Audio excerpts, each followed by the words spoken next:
സുഹൃത്തുക്കളെ, ഇന്നാണ് നമ്മുടെ കുഴിക്കോട്ട ശനി. കുഴിക്കോട്ട ശനിയുടെ ഐതിഹ്യങ്ങളെക്കുറിച്ച് ഞാൻ നിങ്ങൾക്ക് പറഞ്ഞു തരാം. യേശുവിൻ്റെ ജെറുസലേമിലേക്കുള്ള പ്രവേശനത്തെ അനുസ്മരിപ്പിക്കുന്ന കോഴിക്കോട്ട കുരിശുമരണ സമയത്ത് യേശുവിൻ്റെ മേൽ എറിയപ്പെട്ട കല്ലുകളെ പ്രതിനിധീകരിക്കുന്നു.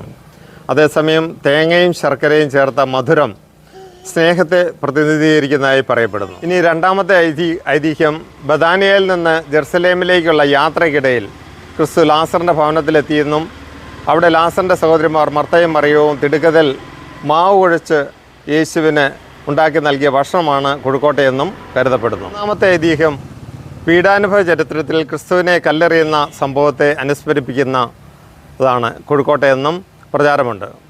ക്രിസ്തുവിൻ്റെ തൈലാഭിഷേകം നടത്താൻ ഭക്തസ്ത്രീകൾ കരുതി വെച്ച സുഗന്ധദ്രവ്യങ്ങൾ അടക്കം ചെയ്ത പാത്രത്തെ സൂചിപ്പിക്കുന്നതാണ് മധുരം അകത്ത് ചേർത്ത കുഴിക്കോട്ടയെന്നും അഭിപ്രായവും ക്രൈസ്തവർക്കിടയിലുണ്ട്.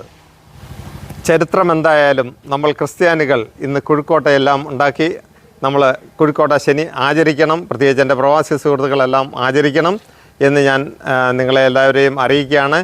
ഞാൻ നിങ്ങളുടെ സ്വന്തം ജോസ് ചൂനാട് സൈനിങ് ഓഫ്.